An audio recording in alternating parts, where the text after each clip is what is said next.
guys and start recording for folks who couldn't be on this call but who are Hive keepers so they can get all the info. So basically this call, I think it'll only be hopefully like an hour more, is to really give you a sense of what the next 6 months are going to look like, and as like on a swarm level, and then what it means to be a Hive keeper sort of in that context, and what like this super valuable and important role is within the sort of scope of that. And we'll just answer some basic questions about the role and Hive meetings in general, and then we're going to go really deep into the agenda for this first sort of post-Passover Hive meeting. And yeah, go deep into the agenda, talk about like a little bit of the theory behind it, and then talk about, there's a little piece of the agenda that's like a guest orientation for anyone who hasn't been in a training but wants to come to the Hive meeting. And so me and Toby actually worked to put that together, and so we'll share that with you. Dope. Okay. I suggest that the people who are on phones mute themselves. I think maybe I can, oh yeah, I think they need to. Cool. Great. Okay, so squad goals for the next 3 to 4 months. So I would say, so we just did this really big thing that was really testing out the infrastructure that we have built over the past few months that we've been doing trainings. We have 250 people trained in like 5 major cities. And it was our first moment to like be like, oh, teams, how do teams function? Like, how are these roles functioning? And I think, you know, we did a really, and I'm sure you all will debrief in your next Hive meeting, that like there's a lot of stuff that went well, and there's probably a lot of stuff that was really challenging, and that like needs, that we have a lot of like mechanics to do to the machine so that we could bring 1,000 people or 2,000 people or 5,000 people in, right? So over the next 3 to 4 months, from like May till August, we're not going to like stop doing things in the public or disappear entirely, but it's really our chance to not do sort of like a huge coordinated escalation like we've done, but really actually focus on building better systems and better infrastructure. And also with that comes the amazing opportunity to actually hand this thing over called If Not Now to the people who are in it, right? Like in the past few months, we're like, okay, great, you came through a training, now you're going to be on a team to plan this Passover action. But now there's no limit, right? There's no sort of super strategic like escalation or direction that people have to sort of fit inside. And so it's actually an opportunity for people to really like follow their nose down rabbit holes and give their skills and apply them to If Not Now in really beautiful ways. So I think this is a really cool opportunity, I think, to build out teams in the Hive that are really doing projects that probably some of us could have never imagined were real. Like, I'm just going to give an example of one that I loved, which was that someone came for the Tea for Tea from Boston who was like, I have all of these campaign ideas, or like ideas to get, he's a young parent, and he's like, to get young parents involved, and like, I don't know who to ask for permission to do this thing. And he had this amazing idea of like doing like a training, but it would be spread out over like 8 weeks, and the training would be combined with like a kid, like teaching a kid's singing class, and they'd sing all of the like If Not Now songs while also training the parents. And I was like, that's amazing. Like, you actually, this is a moment where ideas like that, we get to actually incubate them and say, okay, you have an idea, amazing, go run with it, without sort of being like super targeted at any one thing. So I'm really excited about the next few months, and I hope that you are too. And I think that it's like the Hive keeper role within that is really to, in some ways, like make the platform through which all of that is possible. So before I get into that a little bit more, are there any questions about the sort of next few months from like a bird's eye macro view?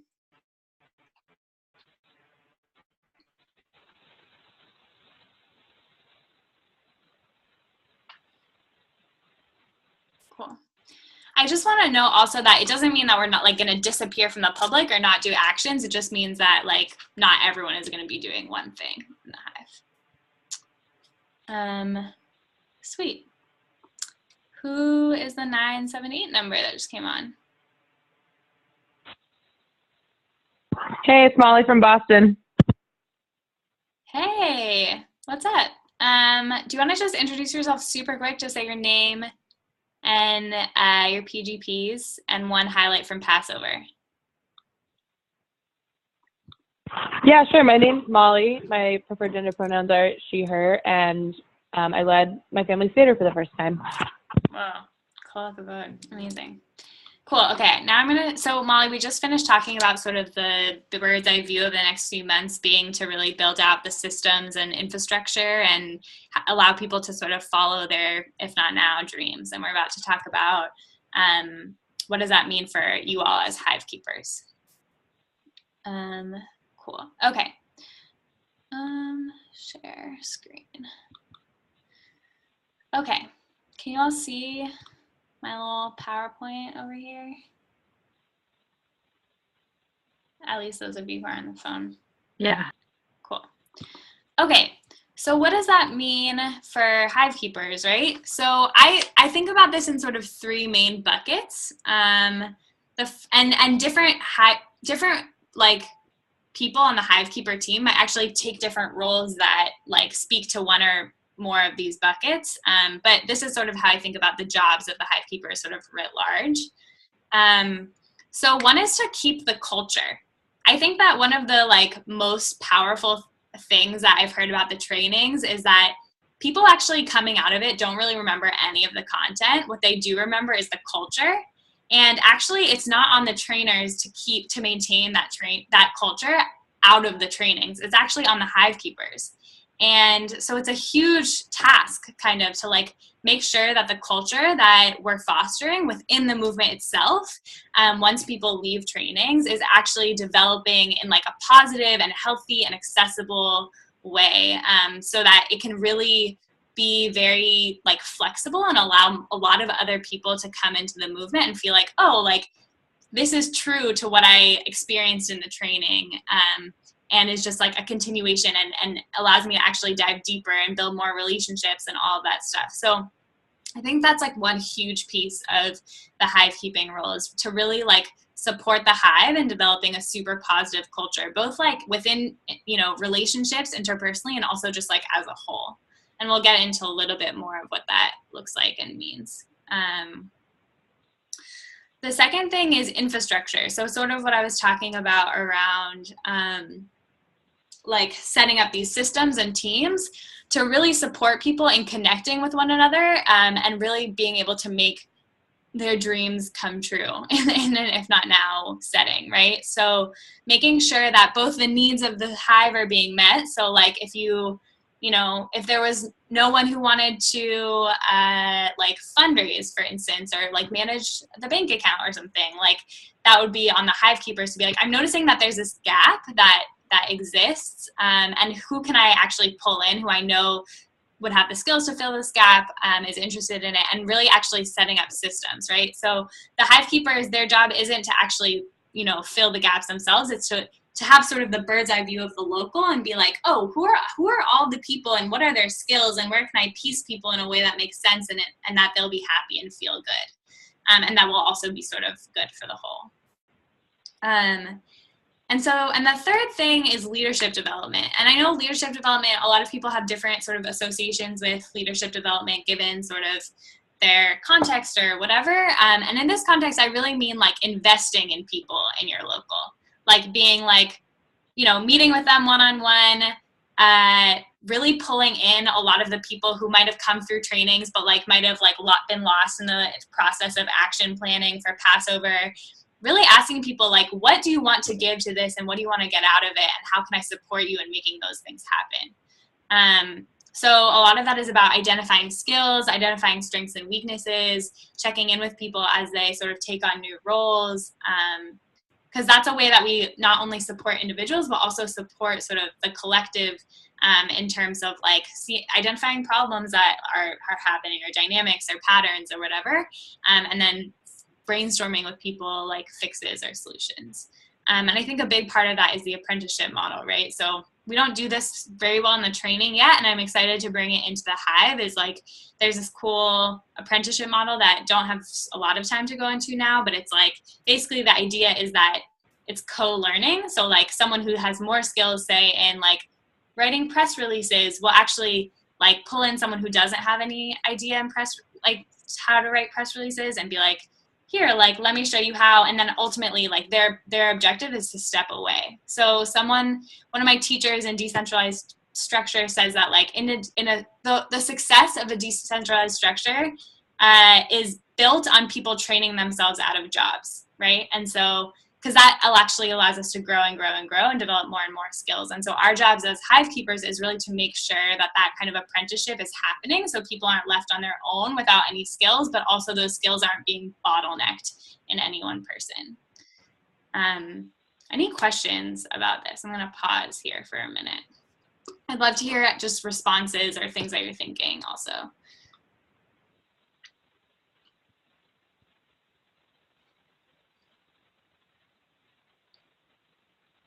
Can you hear me? Yeah. Okay, cool.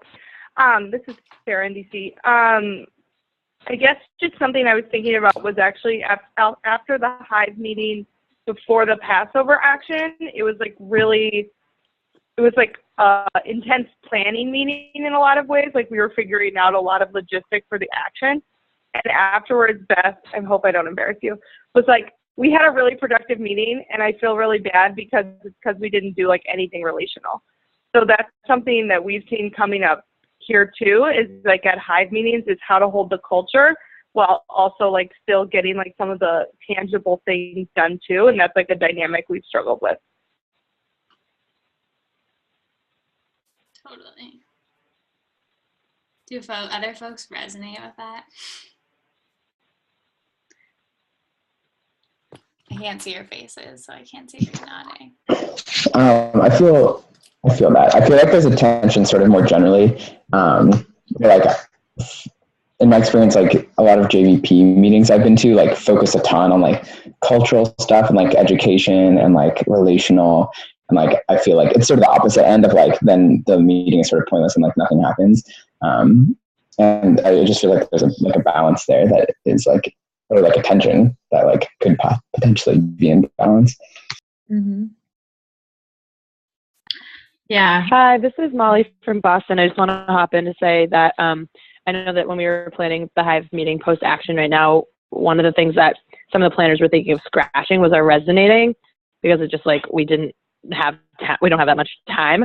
And it was just an interesting moment to be like, no, we should definitely not scratch that, because that's part of the culture, and we want to make sure that we do that every time, even if we just do like a shout out to resonating and don't take that much time. But it was interesting to see us already start to slip into like, we should probably just cut that.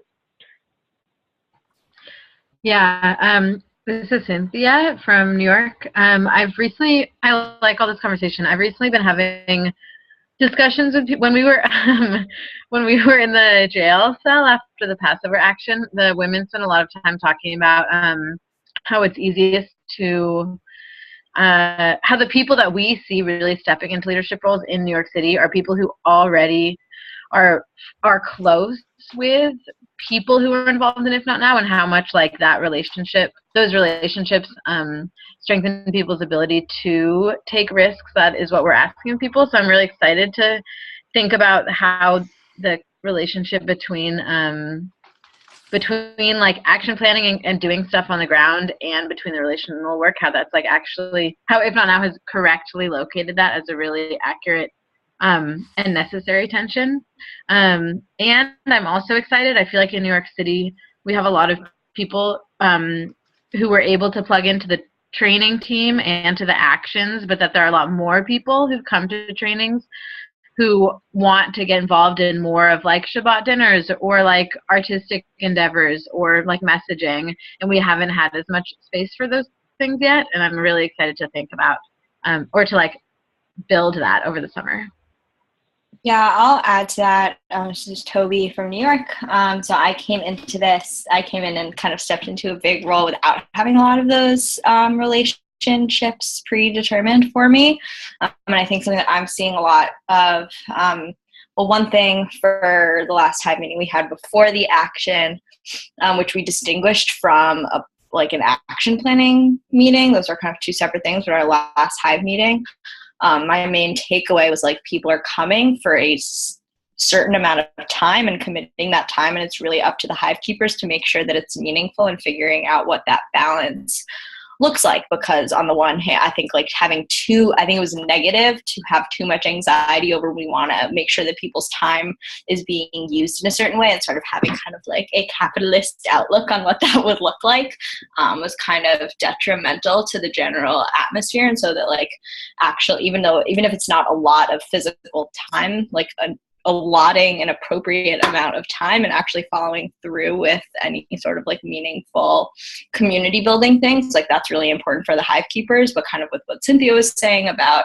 having people who want to do things like Shabbat dinners, like that's where the actual relationship building is, and that like singing songs and doing resonating isn't necessarily like, that's not really relationship building. That's like, I think those are kind of two different things a little bit, just like as coming in kind of a new person.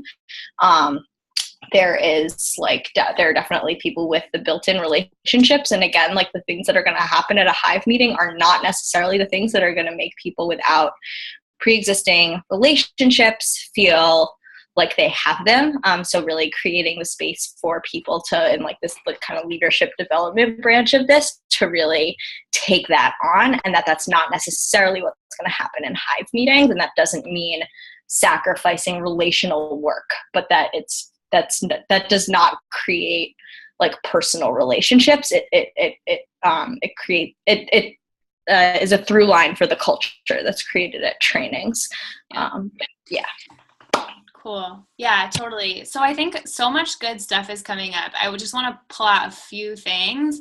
One is that it's on us as Hive keepers to make sure that there's relational culture which I think is good to distinguish with relationship building, but like relational culture in the Hive meeting, and also to figure out how do we make sure that these teams that people are going to spend the bulk of their time in, right? Like teams will probably meet more often than the Hive as a whole. So how do we make sure that actually like people who are facilitators, right, in those teams and projects are also trained to like know how to make space for relational culture in their team meetings, right? So really making sure that in everything that we're doing, we're actually making space for people to have elements of the relational culture that we know is going to make this movement a success, I think is really important. Another thing is like, I think we can brainstorm a lot of ways to create space for relational culture that's different than storytelling and resonating. And I think that's a cross-city project that you all could work on that I'm really excited about, and that there already are a few people working on. And so I just would encourage us to be flexible about where are the ways that we can pull this in a meaningful way. And yeah, cool. I'm going to move on because actually that's a perfect segue into a little bit of the theory behind the Hive meetings in particular, and why I think they're actually really important spaces for relationship building. Because the same teacher of decentralized movement building named Tammy, she was one of the people who got arrested with us. She works for a thing called Movement Net Labs, and you can look them up, they're awesome. They do a lot of sort of theorizing about organizing and self-organizing and decentralized movements, etc. And one thing that they say is that relationships are built through working together. And actually the Hive meeting is where we make those relationships possible, right? So relationships are built through people who don't know each other working on a project together, but they have to find each other, right? And the Hive meeting is actually a perfect place where they do that. So this is a picture of sort of a much larger scale from the People's Climate March self-organizing sort of meeting. And if you look at this diagram on the left, it's kind of like the broad sort of strokes of a Hive meeting in a diagram for people. I know I like diagram learning. So basically everyone comes in, right? And you form teams based on like common interests. So that's step number 2, is like forming circles. And hopefully the hope is that most people in those teams don't actually know each other because they're coming together based around interest, right? Or skill. or desire to learn, as the case may be, right? And then in step 3, those people are actually forming relationships through working together.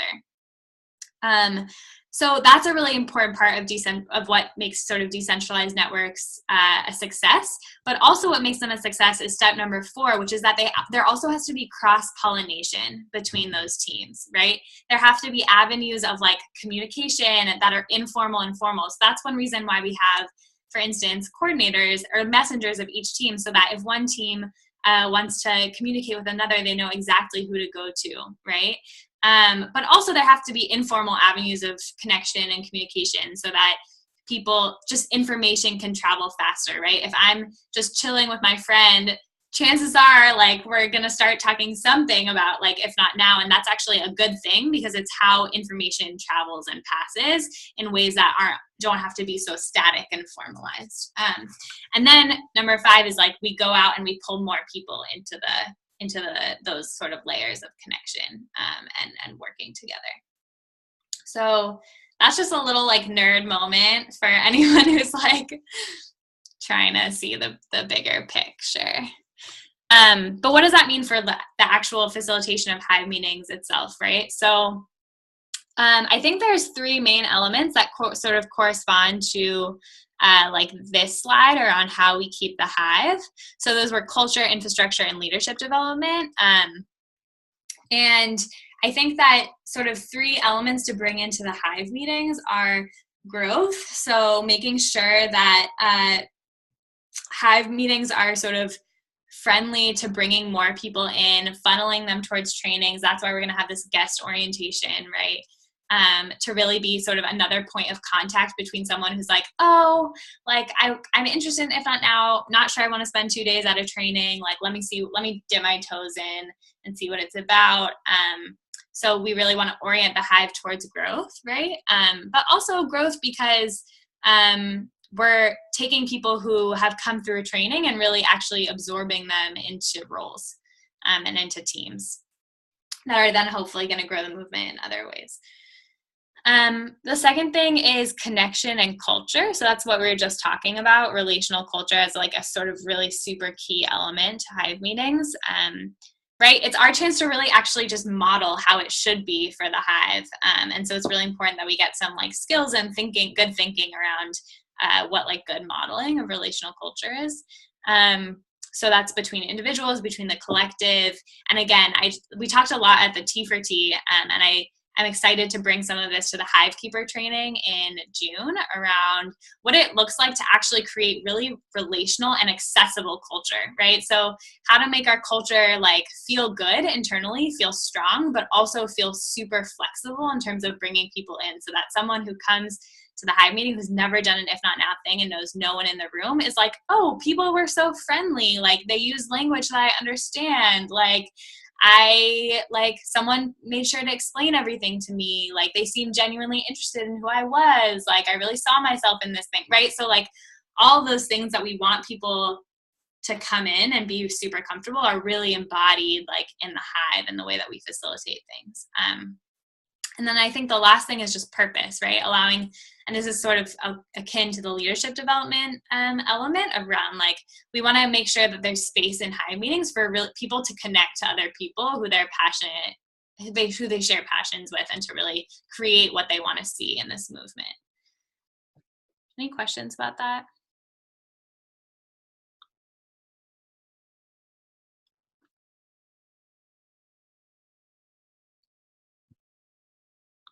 Cool.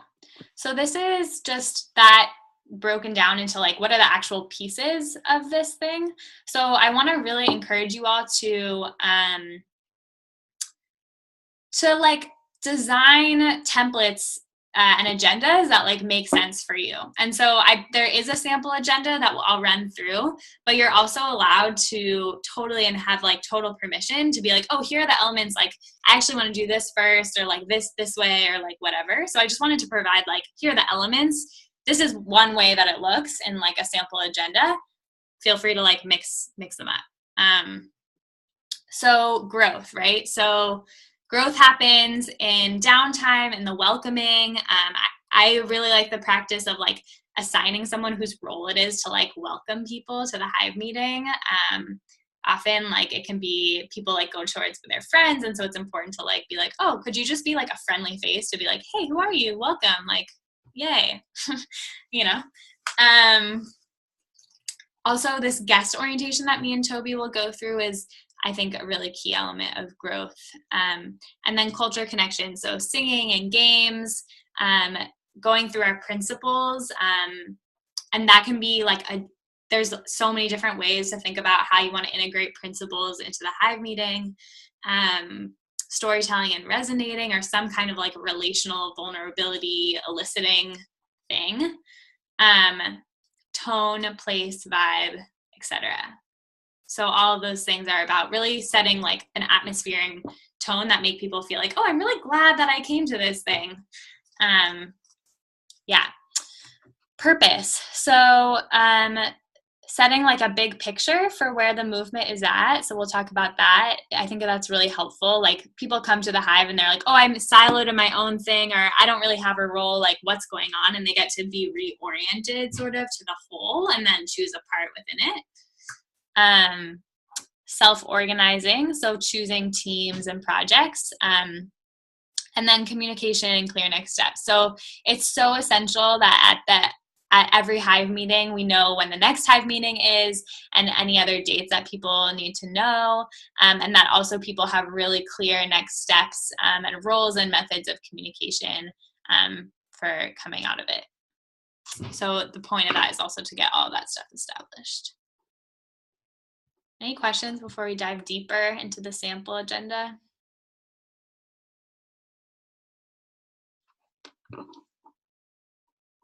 I have a question. Can you hear me? Yep. Okay, so I can't see the sample agenda because I'm on my phone, but I guess like I don't know if other people feel this, but I feel like in Chicago we really feel like we're in a place where we haven't had time to like think about, if not now, in a like more bigger picture general way, that like before the action, because our trainings were so close to when the action happened. So I wonder like how we can make time for that in the meeting while still like moving forward, you know, because I think it's like we want to do that, but we don't want to feel like we're getting stuck in just like talking about that. So I guess I don't know if that's really a question, but that's just something that I think that the Hive keepers in Chicago are thinking about going into this Hive meeting. Totally. Yeah, I'm curious if other folks have thoughts about that.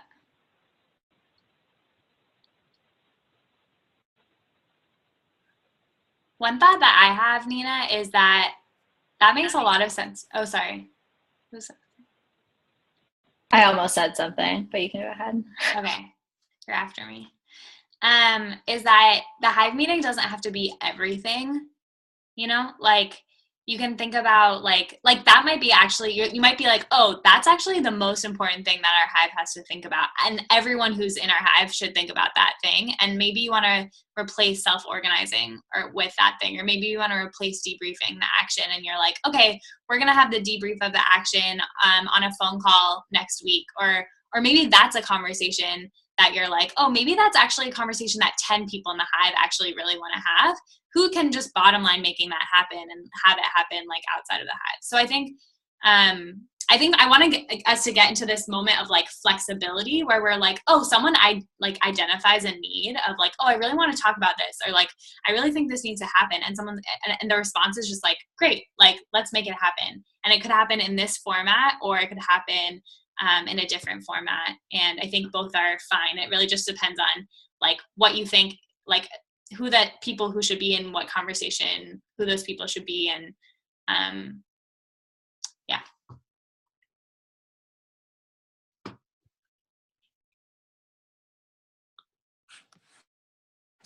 Can you guys hear me? You were breaking up a little bit, but yeah. Cool. I think I probably just repeated myself at the end, so you probably heard as much you need to hear. Yeah, I guess all I'll add is like that. I mean, if the Hive meeting is the place where it's like, okay, what does everybody need to do right now? And what is what is the primary need? Is there some sort of like kind of emergent thing? Like, what is your priority? Like, that's going to look different from city to city. And like, if the timeline of the trainings to the action, it's like, wow, you're really missing that kind of big picture visioning. What is our community thing? Then like, that's how you use the time. And like if other groups are like craving small group time to like that's and absorb people into smaller teams, that's also really good. I guess I have one question like for like what people are thinking in terms of teams of like, are people thinking of like kind of continuing the structure of the teams coming out of the action? Or I might be getting ahead of myself also, but out of the action, or is it more like a wipe the slate clean, everybody can kind of choose a new path type of deal? I don't know if there's like some that. So hold dope. that. Great. Bye. Nina, is that helpful? Yeah, that was super helpful. Thank you. Totally. Cool. Okay. I want to keep us moving for time, but all this stuff is awesome. And something I'll say at the end, which I probably say literally every day, is like, just you can always pick up the phone and call me if you have any more questions or lingering thoughts to talk about. That's what I'm here for. Cool. So this is a big ass sample agenda.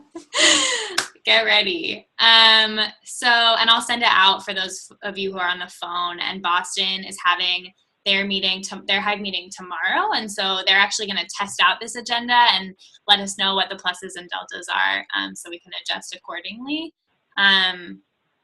So I'm just going to run through it really quick. There's like a few things that I'll go more in depth with. Most of this you just know already, but I have some thoughts and reminders just based on other Hive meetings that I've seen. So, okay. So the guest orientation. So we'll go through the guest orientation at the end. It's a half hour. Like, what is If Not Now? What the fuck is going on? Like, what am I allowed to do if I haven't been to a training? That's basically it. And it's meant to start half hour before the Hive meeting actually starts. So you should advertise, like, if you haven't been to a training, come at this time. Otherwise, like, you're fucked. You can have different people lead that, whatever. And then the idea is that as people are trickling in for the Hive meeting itself, that they get paired up with people who are guests. So there's a little bit of like a buddy system where someone who hasn't been in training, if they're like, what the fuck is happening? Instead of interrupting the whole meeting, they can just turn to the person next to them and be like, what's going on? And so that's the guest orientation. Can I ask one thing? Totally. Or say one thing about that?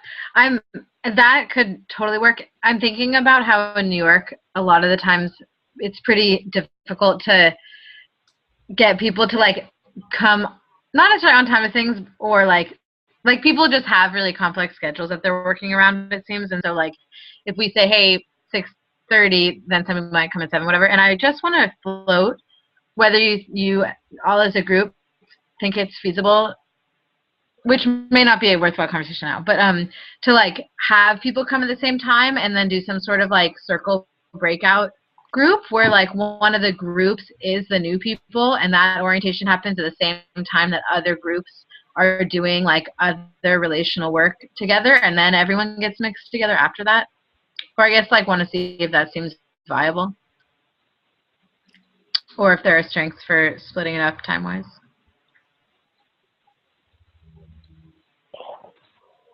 That feels much more what Cynthia said, realistic to what's been going on in DC.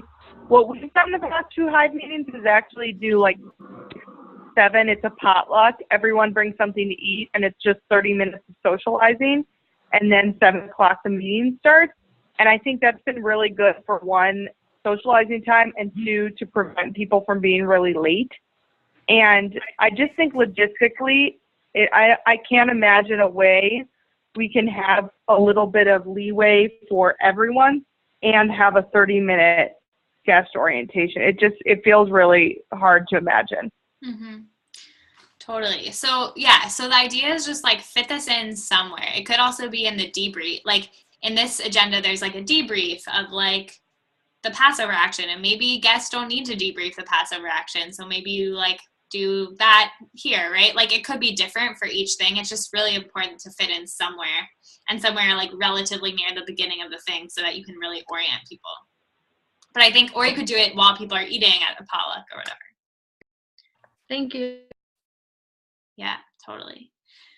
Cool. Okay, then opening game songs, introductions, icebreakers, however you want to sort of configure those things. Then integrating the principals in some way. So I know that one way the Boston team is doing it for tomorrow is they're like focusing on principles that like maybe came up during the Passover action. Like we appeal to public conscience, right? We got all these people like say all these heads of organizations being like, meet with us. And like, that was a moment where this principle like came to life and a lot of questions came up around it. So actually like bringing up the principles in ways where it's like, oh, like, let's think about this complexly, like could be really fun, or you could read through them, whatever you'd think is going to be good. Then relational work. I want to say that there's like really good tools and thinking. I learned a lot at the training for trainers that we had about like ways to teach resonating and to not teach resonating. And so I think it's a skill that we don't have time to really like go over now, but I would say it's really important to have someone who's prepared to model like a storytelling thing, if that's what you're doing, and who's like prepped it and who's ready to actually get vulnerable, because resonating is actually really awkward, I think, when people don't get vulnerable. It feels like very stale and like stilted, I think. So prepping someone in advance to really model like vulnerability is like, I think, the most important thing to making that piece a success. Because if that person is vulnerable, then other people will also feel an invitation to be vulnerable themselves. And that's really when the magic happens. Cool. So then there's this moment for conversation or open discussion items. So like Nina, I think this could be a perfect moment if you're like, this is the, like, what are the conversations that everyone who's in the Hive like really needs to have? So in my mind, the most pressing one is just a debrief of Passover, if your Hive hasn't done that already. That seems to me like a super, super crucial piece to like have the Hive go through and reflect on, is like cultivating all the learnings from all the teams. And I can send you the format that Boston is using for that debrief. It's good. It's just like they post all the teams and like different buckets. So like comms, outreach, blah, blah, blah, around the walls and big pieces of paper. And then everyone just walks around and writes pluses and deltas. And then they have a little bit of an open conversation about that stuff. Cool. And then it comes this piece around just like actually like laying the foundation for people around the next 3 to 4 months. So giving people really like the bird's eye that I just gave you is like, I hope that you all will convey to people around like, this thing is yours. And like over the next 3 to 4 months, we really get to create the systems that like are going to make this thing thrive and like be able to absorb like 1,000 more people, 5,000 more people. So this is really your chance to orient the people in your Hive around like the plan for the next few months. And then comes this fun little team question, which I think is the trickiest part of the Hive and the trickiest thing to facilitate. So, and it's probably not going to go perfectly, so we'll just have to try it out and figure it out. So basically this portion is for people to really think about what is the thing, what is like the dream, like what is the project that I really want to be working on, or the skill I want to contribute, or the skill I want to learn. Hold on. And to get into, like, if you think about that diagram, right, to get into those small groups of people who like want to do that thing with them. At the same time, we're trying to like not just like create floating temporary projects that aren't sort of anchored in teams, because we want people to really actually, we want there to be like solid teams in every city, so that there's like an action teams in every city, and there's a comms team that like actually is holding responsibility in a continuous way. So that being said, there's like, we're trying to do this combo thing of like teams and projects where, but first, before that, people should really be able to brainstorm in pairs or small groups. like, what role have you been taking? What team were you on maybe for Passover? How was it? Like, what's your dream project? Like, what do you want to be doing with If Not Now? Or what are gaps that you're seeing? So just getting people's juices flowing around, like, oh, I really have been thinking about this, and like getting to name, oh, I really have been craving some education, like, oh, I've really been craving some like Shabbat dinners or whatever the case may be, or I've really been craving like learning more about actions, right? So getting those juices flowing in small groups and then turning it to the whole group. Oh.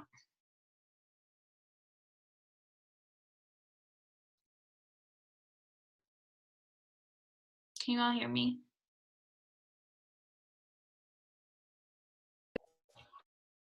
You're kind of breaking up, Emily. Can you hear me now?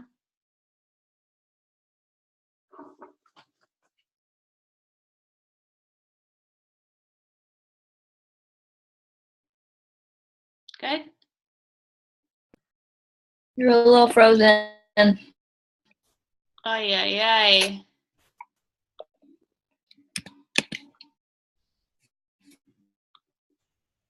How about now?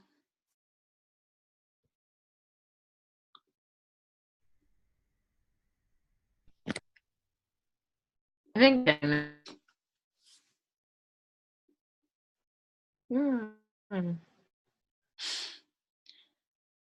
We could hear that, but you're still frozen. Up, you're back. There you are.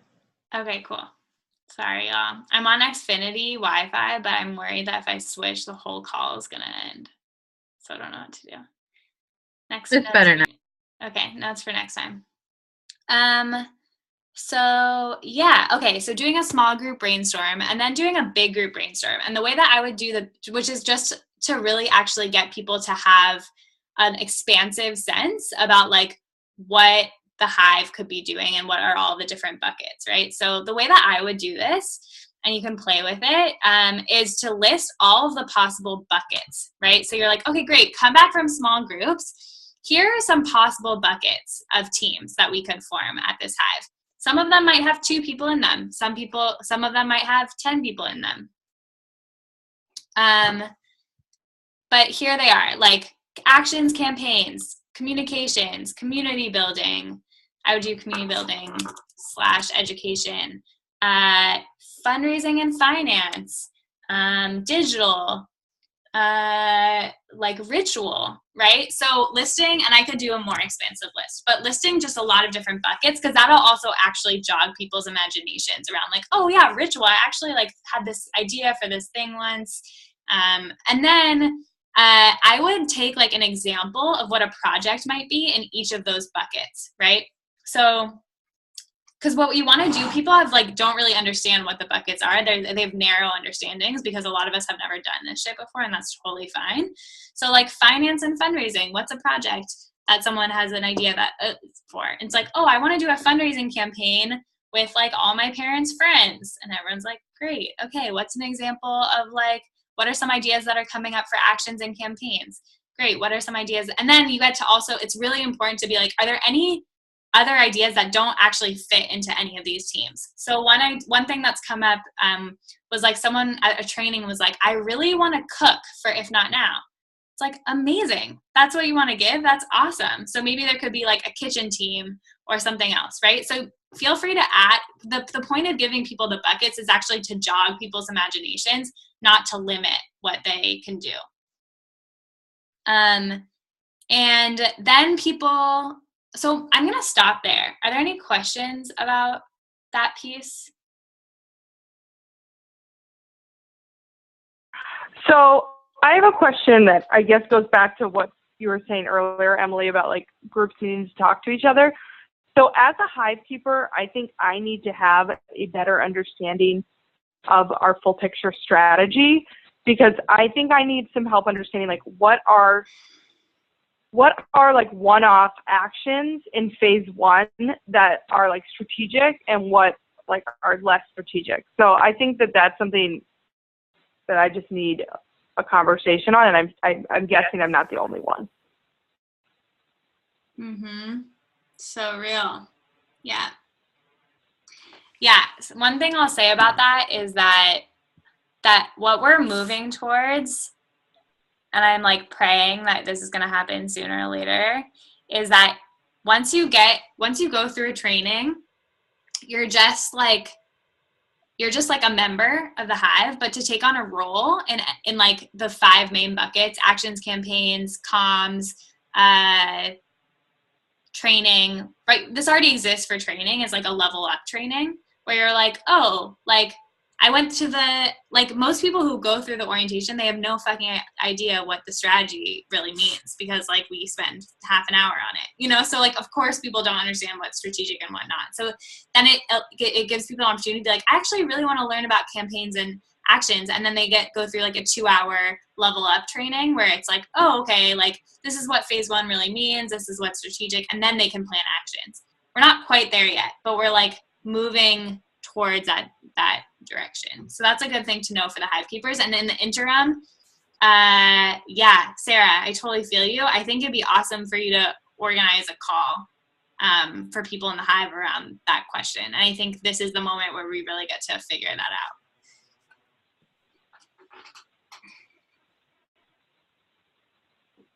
Any other questions about this brainstorming teams projects thing? Wait, yeah. So actually, this is Rose. I've been on the phone. I'm confused about the end of your answer, Emily, in terms of organizing a call, because I have the same question, and I don't know if I feel super equipped at this point to like facilitate the conversation where we decide like what are useful kinds of things to be planning. So you're saying facilitate a call within your Hive about that question? No, I was going to say maybe within the swarm. I'm sure that's a thing that's coming up really across the board. And I think it makes sense before we do any more actions to really put people's heads together and really think about that. Awesome. Yeah, I would love to do a call like that. I'm sure Yona would love that too. Cool. Okay, and now I really have to go, but I'll watch the rest of the recording later. Thanks. Cool. Thanks, Rose. Bye.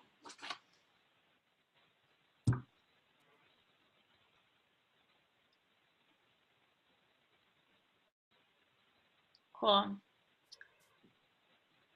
Any other questions, thoughts about big group brainstorming, funneling people into teams projects?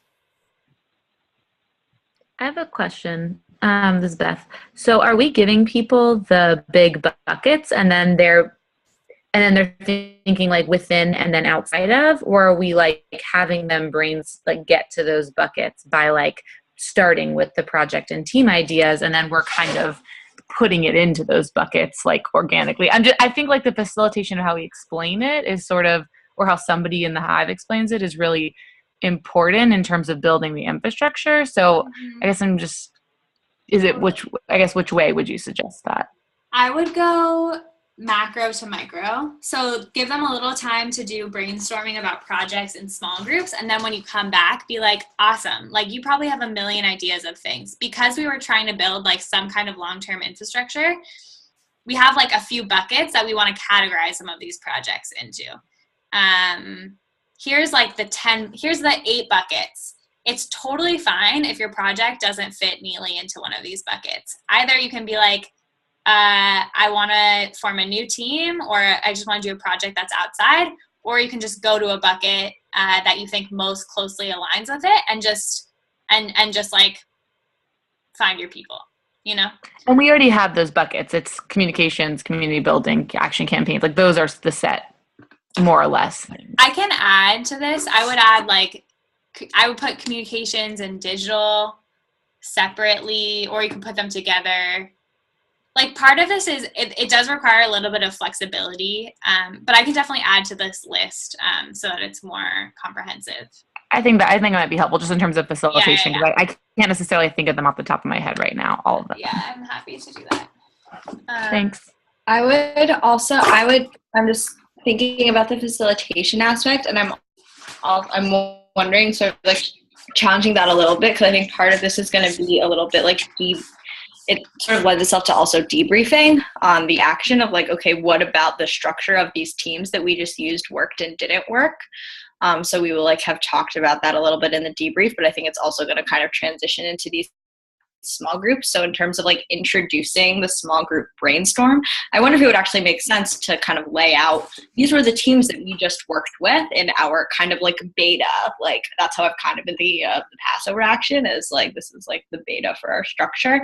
And so like laying those out and then see like, okay, what were overlaps or like inefficiencies that you felt happened, or what are new teams that you didn't feel like happened or there wasn't room for, and now you'd be really excited to get up and running, or that kind of thing. And so then maybe start with kind of, so like using what just happened and the teams that we just used as a way to kind of go into the brainstorm, like the small group brainstorming, and then starting with a clean slate for the big group. I think that's maybe an alternative way to go about it. That makes sense in my head. I would like to hear if that makes sense to other people. I have a question that I feel like is related enough that I want to tack it on. That is that I'm wondering whether these buckets were conceived of as being the ones that we want to have in each city, or whether they're flexible. Because, for example, in New York, I could see, so like one bucket is called community building / education, and I could see community building be split up between like Jewish ritual community building and then a separate bucket for like educational community building, and whether like the cities have the flexibility to break things apart or add things together that they feel is relevant, or whether we really want to try to stick to some national categories. Is there an answer to that? Totally. I think it's totally fine to split them up. Especially with those ones, like some of the ones that are a little bit less defined, like definitely split them up. Do you know what I mean? I think it's important to have like an actions team, you know, and like a fundraising team or whatever. But you might find that, and this is kind of where the voting with your feet, or whatever the like non-ability phrase of that is, like voting with yourself or something, comes in, where it's like, if you have 20 people who go to the community building education team, you should probably split into two based on like that distinction, or based on like different projects, right? So part of this is like having just like a little bit of like an orientation around just like let's see where the energy is at and go towards it, basically, with like within reason, you know, like if a whole hive is like, I want to do community building, like we might be like, maybe you should not do this, not do if not now. I don't know. You know what I mean? Or like, not really, but like be like, oh, maybe we actually need action. Like, let's remind ourselves of like the goals of if not now, like not to form alternative Jewish community, but to actually do like things in the public, right? Like, so it's sort of a balancing act between like really, really allowing people to go where they want and to really self-organize into the teams that make sense for where there is excitement and interest, and also holding a bird's eye of like what is going to make the whole thing run well. Cool. I have a kind of silly question. Yeah. Is there like a really like a definition between project versus team? Yeah, that's not a silly question. Okay. A team, in my mind, is a consistent group, is not time limited. Actually, that's the simplest thing. A project has like a beginning, middle, and end. And a team is really just like a host for different projects. So a team might have consistent responsibilities, and a project would be just like 6 months, 8 months, a year, 2 weeks, right? Do you feel like could there be like a team of 20 people that has like 3 different projects going on in it? Is that the idea, sort of? That's the idea. You don't want a team. It's going to be really ineffective and inefficient for a team for more than 7 people to be working on anything. The goal of all of this self-organizing is to have teams of no more than 7. So if like 30 project teams, right? Not like bucket teams. Exactly. Right. You might have a 30-person communications team, but they have to be broken up into smaller buckets. Exactly. Cool. Yeah. I guess, I get really caught up in structure, but does that sort of limit people coming together on projects across teams. Does that make sense? Like if I'm doing like all of this community building, like I'm on the community building team and there's like multiple projects, and then somebody over in digital's like, we have this cool project going on. I'm like, oh, actually I want to go like help with that. Like, I guess I get caught up. Totally fine. So there might be projects that just pull people into a different team, and there might be projects that are actually cross team, and that's okay, right? So like an action, you can't just have people from that. It's not like you're just only the people from the action people are going to plan it. They might incubate the idea, and then they might be like, actually, we need like 2 people from comms, and we need like some people from outreach, and right, like this is just the beginning to kind of get the projects going. And then the hope is that there's actually lots of cross-pollination where people are like, because also like, for instance, someone might go to a team, or like 3 people might be like, oh, we're going to go to the community building education team. We want to write a curriculum for high school students or something. I don't know.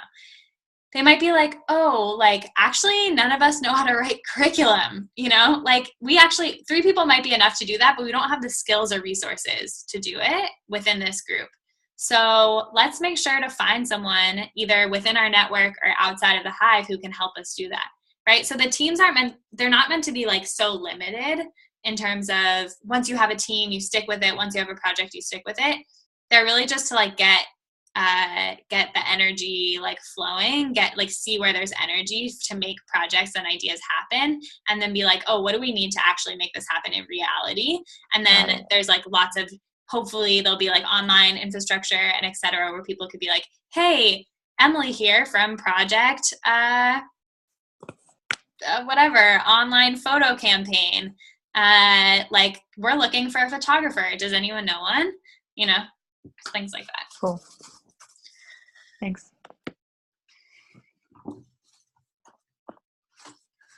So yeah, so I would definitely make sure to, when you're presenting all of this, to like, to be like, oh, there's going to be lots of flexibility. This is just really to like get a sense of where people are at. It doesn't mean like if you don't have enough people in your team, that can never happen. It doesn't mean if like you need someone from another skill, you can't do that. Like, this is just really to like get a temperature check and have you connect with people who are excited about what you're excited about, basically. Cool. Great. So then people should break out into teams or projects. And again, just like what I've been saying, it's like you might just have to have flexibility around it. If there's a team that's like, oh, like if there's 3 people who are like, oh, we really want to work on this project together, but I wanted to go to communications and I wanted to go to like whatever, it's like, great, you can just, you know, do what you want. Like, either go to your team, go to your project, figure it out, you know, like all this is, the point isn't to like have it be neat and lovely. It's never going to be neat and lovely. The point is to really actually have people connect to people who are excited about doing the thing.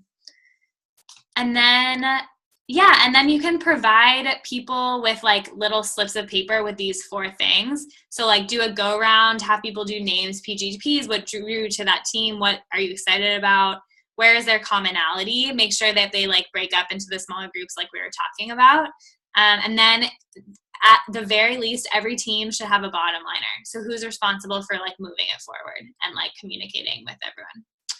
And I would have them decide a next meeting time also, just to get momentum flowing, right? So often people leave meetings and they're like, oh, don't know how, you know, like, I don't know what's going to happen next. And we want people to leave like with actually really concrete ideas of what's happening.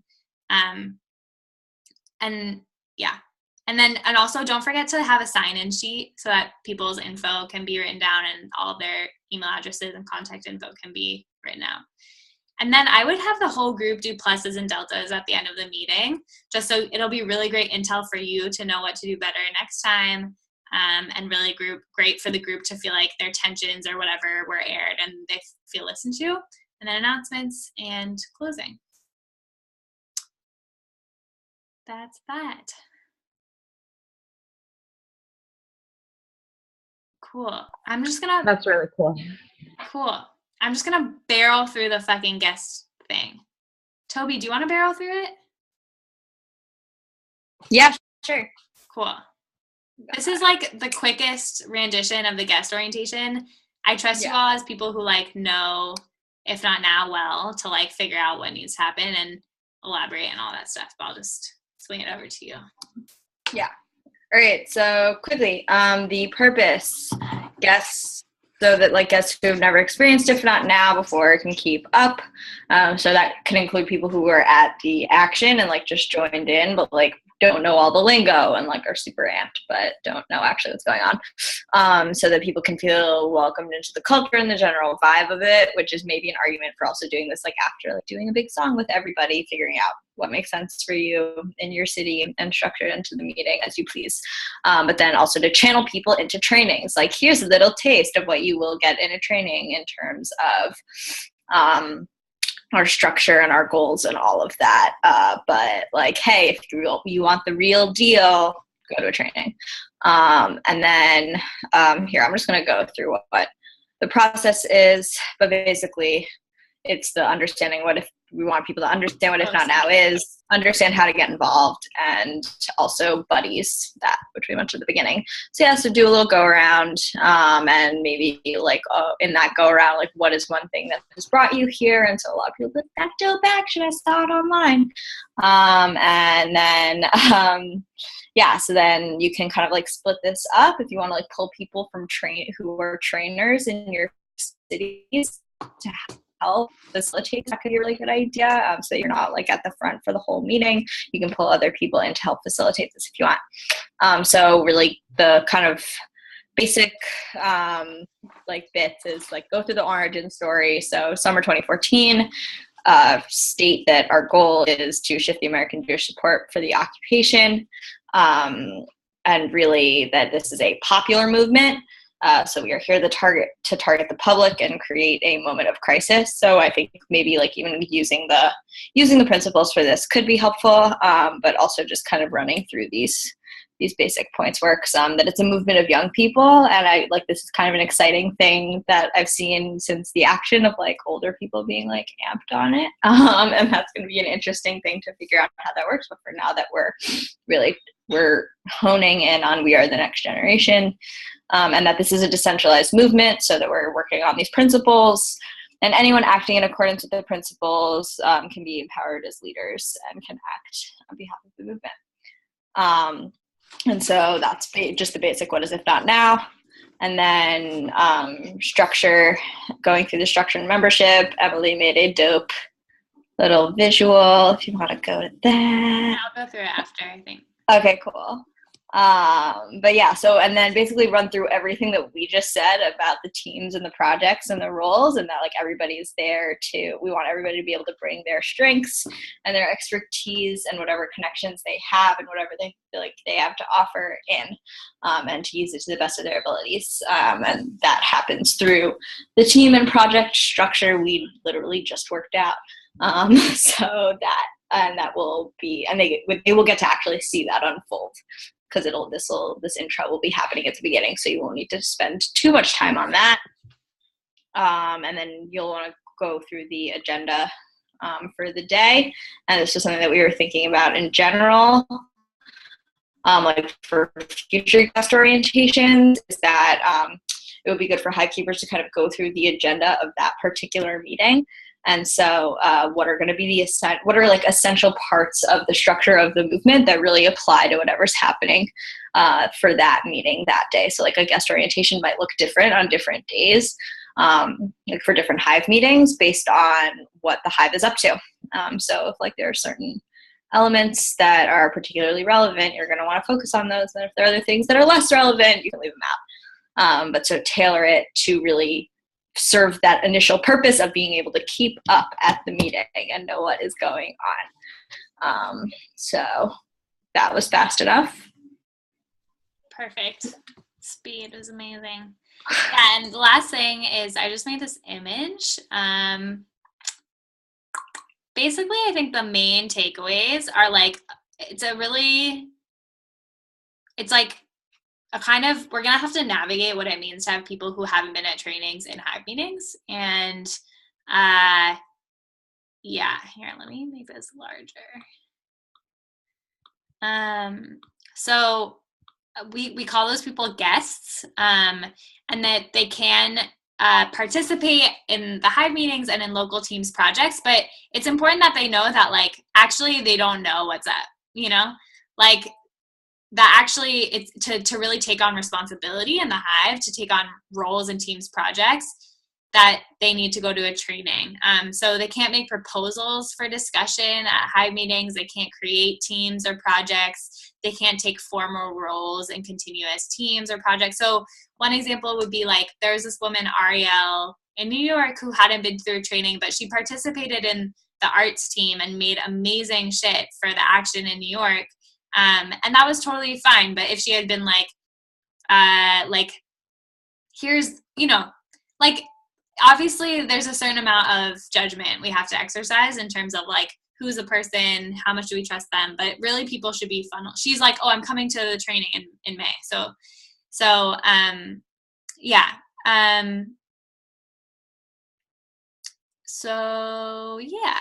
And then the hope is that when you go through training, you become a member, and then hopefully there'll be level up trainings where people can be like, oh, now I can plan like a really dope action because I went through a 2-hour training, even though, just to make sure that we're sort of spreading skills and everyone's like getting equal access to lots of different roles, etc.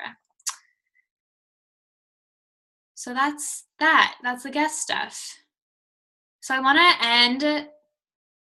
to give people, how do I want to do this? Maybe like 2 or 3 questions, and then I want to make space for people to leave because I said it would only go till 9:45. So, and then I'm happy to stay on for like 10 or more minutes if people have more questions.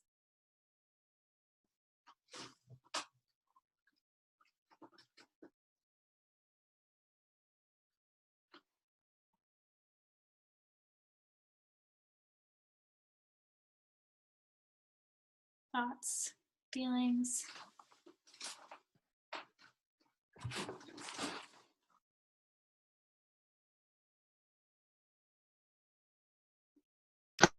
This is all awesome and it's super helpful. Very helpful.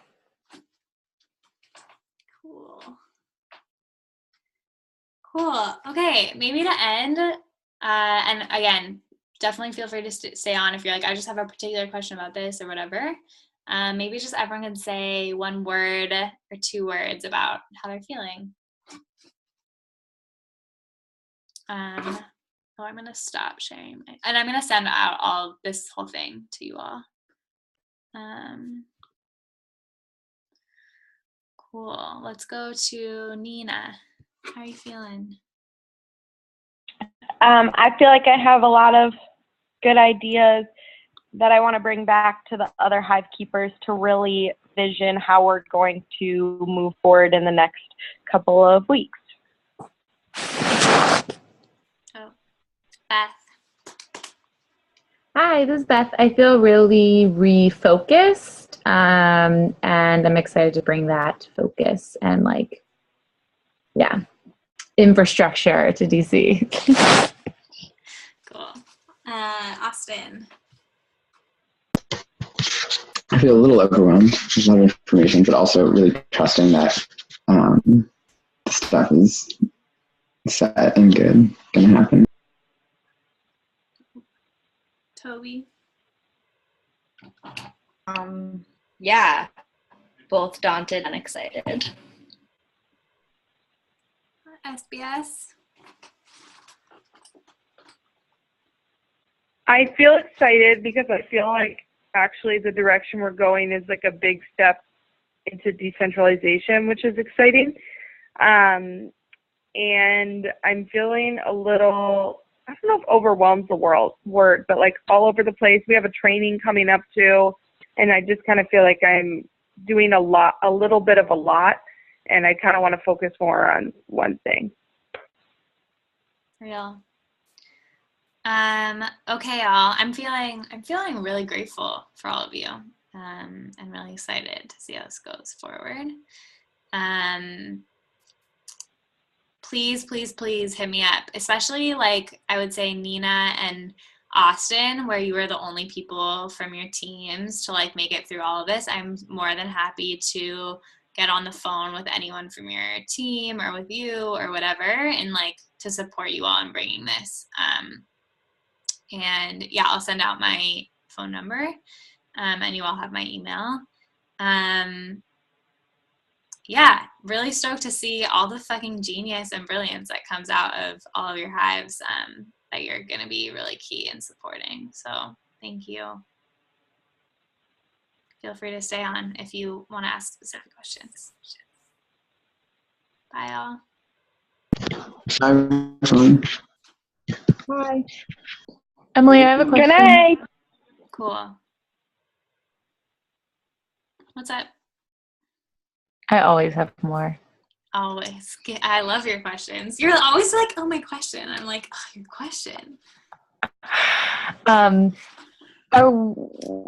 In terms of like infrastructure, my like main thing, my personal main thing, and there's a lot of feelings about it, I think, across our hive, is like the amount of communication and like the different types of communication. So I'd love to hear more about any update on the internet infrastructure, and then Slack. Yeah. Like, are we using it? I haven't done it.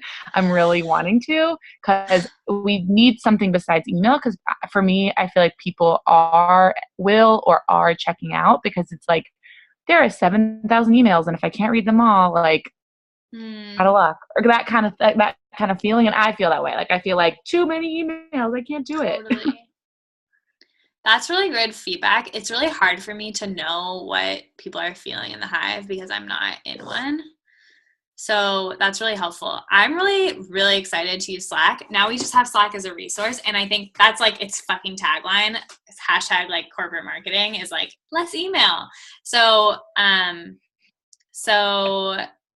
yeah, they're insider brains. So I'm really excited to set Slack up. And I think we could I'm not great at Slack. The person who is really good at Slack is Evan Weber, because he uses it. Yeah, he's been pumping it up, so I can chat with him. Yeah, so I think what would make sense is for us to actually set it up a little bit differently than it's set up now, which is in like we're one big team as if not now, and each hive would have a channel, but actually to have each team be a hive. So you could do like a trainer's channel, like comms channel, and have different channels for each team, and then people can be a part of different teams if people are like, oh, I want to see what's up in New York, you can become a part of that team rather than.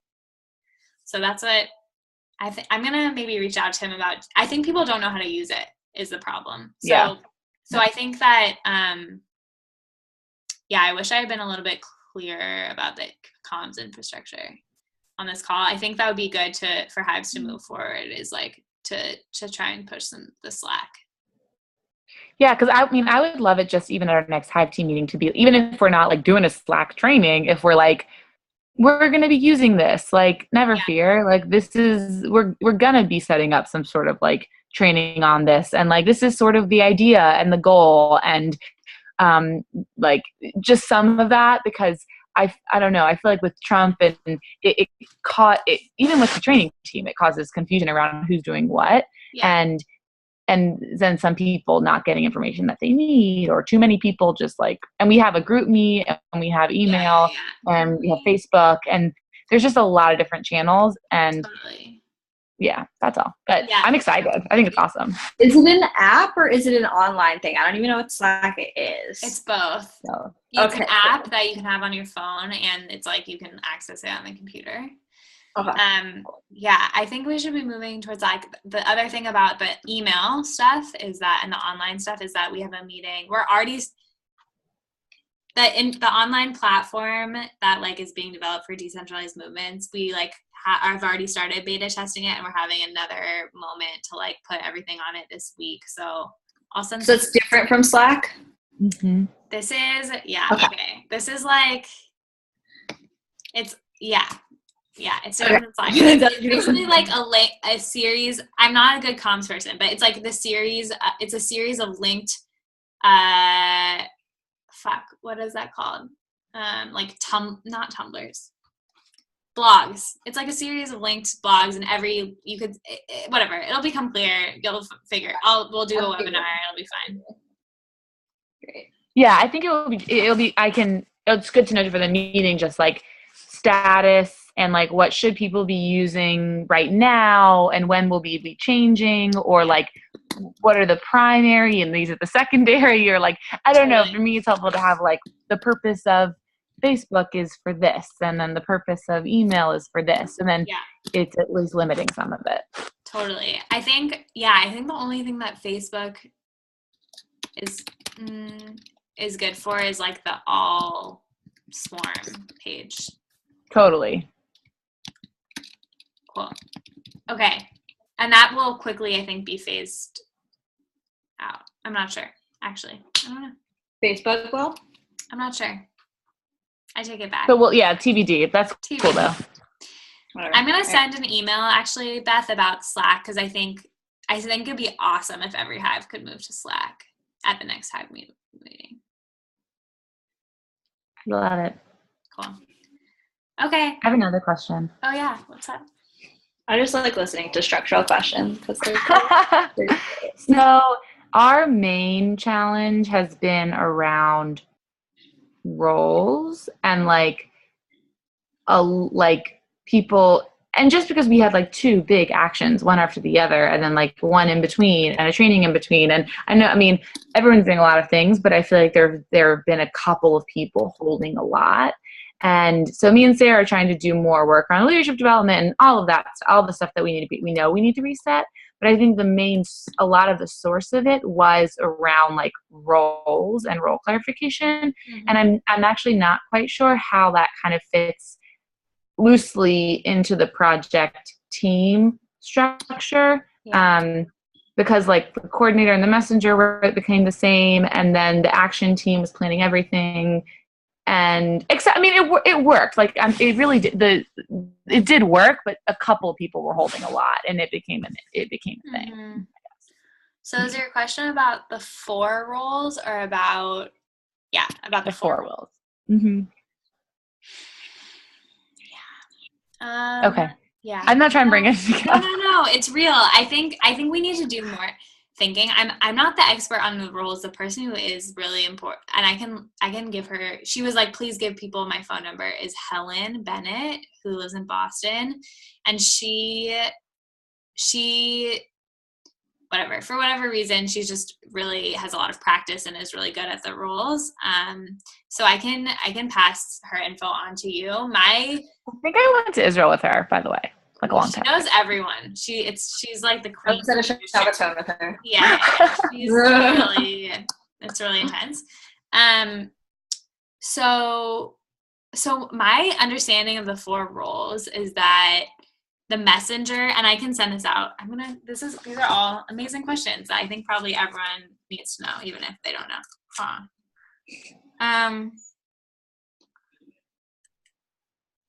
Is that the coordinator is like the accountability person. They also, in order to be an accountability person, they actually have to do internal messaging, right? So they have to like email the group the agenda, email the group like what time is when, all that stuff.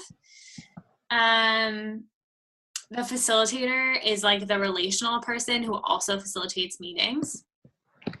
The messenger is responsible for like outside communication. I think that's where we were getting really stuck, is because like the messenger was like doing the internal communication, and then it felt confusing with the coordinator role. The messenger just says outside communication. So they're the point person for communication for people outside of the team. And then logistics is self-explanatory. I think our issue, and maybe this just happens when it comes to actions, is that we had a bottom liner for each of our teams who were communicating, were like the messenger among the teams, but they were also like, they became the people that they became everything. Yeah. And then they like relied on other people on their teams who had roles for those things. But I don't know, that became. I saw a similar thing happen here. What do you mean they relied on people who had roles for those things? Like if there was two bottom liners for the action team, maybe they like, I actually don't know. I wasn't super hyper involved in Passover. I did absorption, but like, and we had a tiny, tiny little team. But like, I think that they like looped other people in who like signed up for a role because that was like a signal that they were willing to take on leadership and like think about these pieces. But in relation to what the team was doing, those roles, like for me, I'll say as an example, if I was supposed to be a facilitator, which I usually am, which I always try to do, then I was facilitating the meeting, but it made sense for me to also create the agenda and send it out and send out the dial-in number and whatever, because that's like, it's just you're moving, doing stuff last minute. You can't like, it didn't feel these things didn't necessarily feel logical outside of the training space and specifically in the action planning space. So I wonder how we either adapt so that the roles actually fit what people are doing and what people need, or like, how do we train people to better hold their role and truly like spend the time to work together to like actually spread shit out. Mm-hmm. Yeah, totally. I mean, I think that like, because we're in this sort of like germination phase, we're going to have to do a little bit of experimentation and adaptation with the roles. And it's totally okay for someone to be like in my mind, that's why I think the coordinator and the facilitator like have to be on the same team. Do you know what I mean? Like, but they're also really different skills, and that's okay. Like, it's a really different skill to be able, like, I'm not a good accountability person. Like, I am fine at keeping my own deadlines, but I hate nagging people. I hate like SBS queen. Yeah, totally. Right. But facilitation is a really different skill. Like, I'm a really good facilitator. So I think, so part of it, but like, there just might have to be lots of communication between us. So part of it is like trying to identify like what skills people have and actually give them roles that speak to what their skills are. Yeah. So, but they're flexible. Like, I think one of the reasons that I've been kind of hesitant to do like a roles training, even though I'm just scared of it, because I feel like they're really flexible and people like are going to do different things, and I like just don't have that much clarity in myself about it. And so I think, but I do also want people to use them and experiment with them. So it's kind of a balance between like, here's the structure, like experiment within it, but also like make sure that there's people doing all these things and like, you know. Yeah. I think for us, the most important thing is we just need like, I think we need like a reset around a lot of it. Mm-hmm. And I think that for us, I think that's what we're going to focus on, and like re-explain it and like talk about the flexibility and just like, let's focus on resetting and putting people in those like things that they think that they're best at. Like that's the goal. Mm-hmm. Totally. Yeah. I think something that was weird about the roles is that like with bottom liners and I guess like facilitate, I've like lost track of which is which, but like it's the people who actually hold the information and then how it's disseminated. But then it's like, that means that there's like an extra step of making sure that whoever's disseminating the information actually knows how that whatever was established. And so like having the knowledge of whatever the process was and being able to answer questions about, okay, but why is this happening the way it is? Then like the messenger people or whatever don't necessarily have that knowledge. And so then it becomes kind of volleying back and forth. And then I think that's how bottom liners end up holding everything is because then they like know how those bottom line decisions ended up being made. And so, and so then it just kind of goes back and forth and then it all landed on the bottom liners.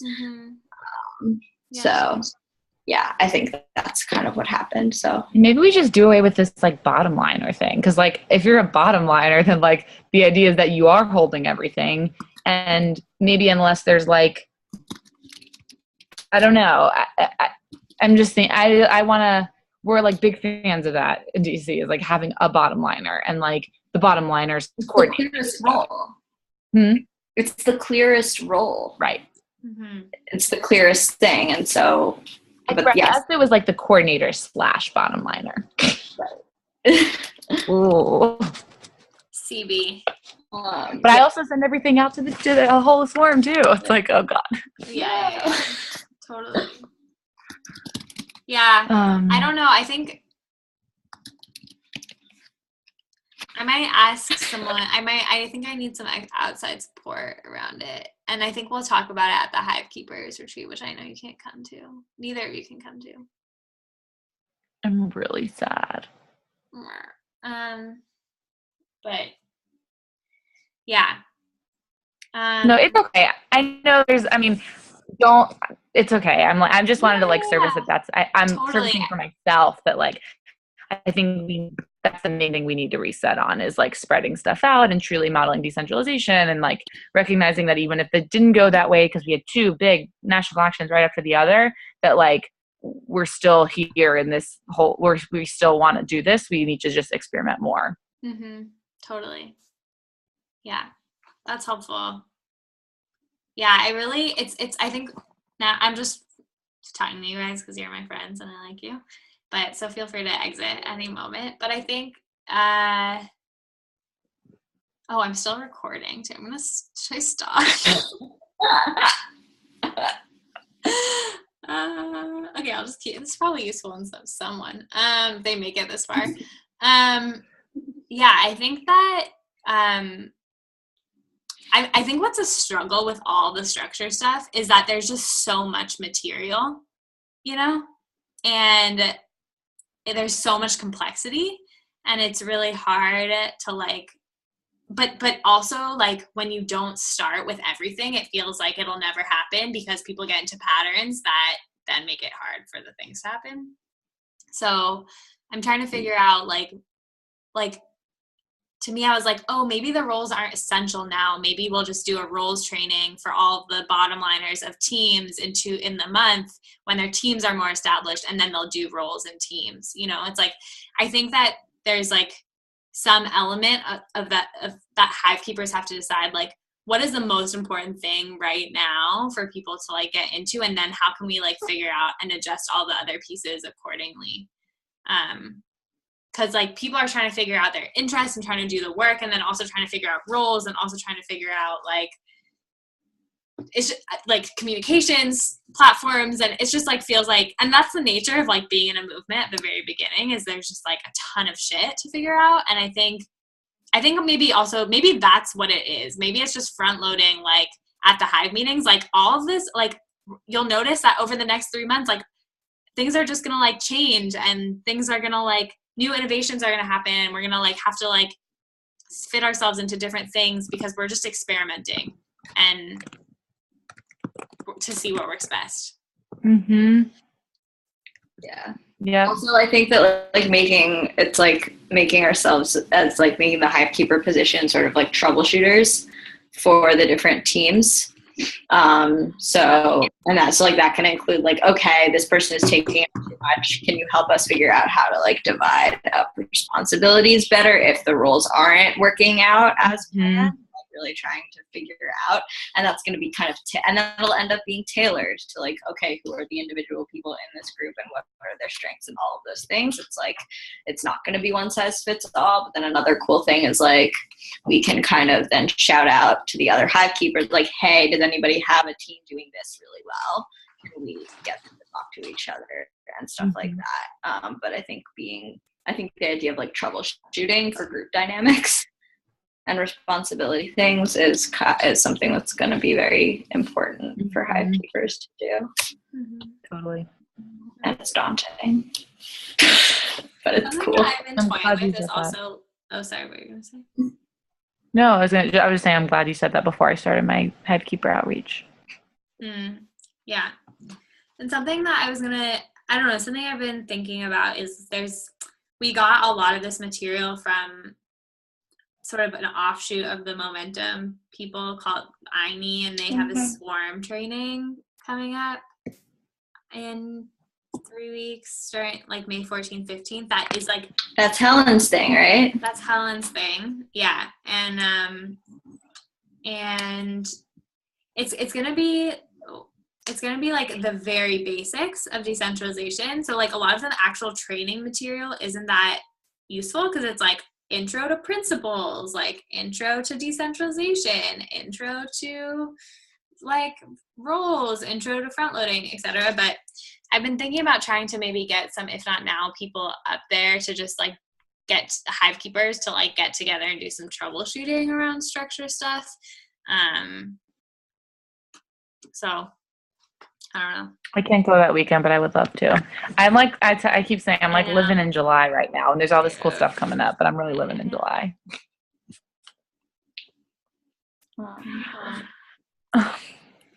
We'll miss you. What do you want to know? Okay.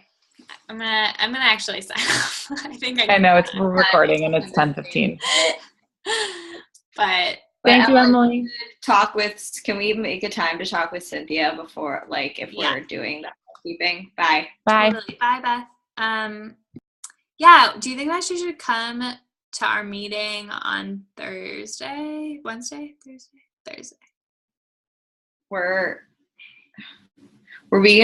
were gonna talk at 4 on Wednesday. Yes. We're the big Hive, the debrief is on Thursday. Or no, it's not anymore.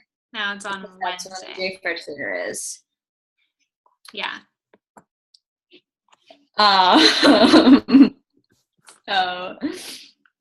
Do we still want to talk? Are you going to be in the city? Mm-hmm.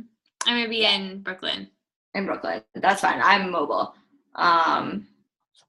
So we should reach out to Cynthia to see if she can meet then, if she wants to help plan. I mean, she wrote Toby excited to scheme together soon in the chat section of this. So I think she's in. Yeah. Okay. Oh, I'm going to stop. I'm actually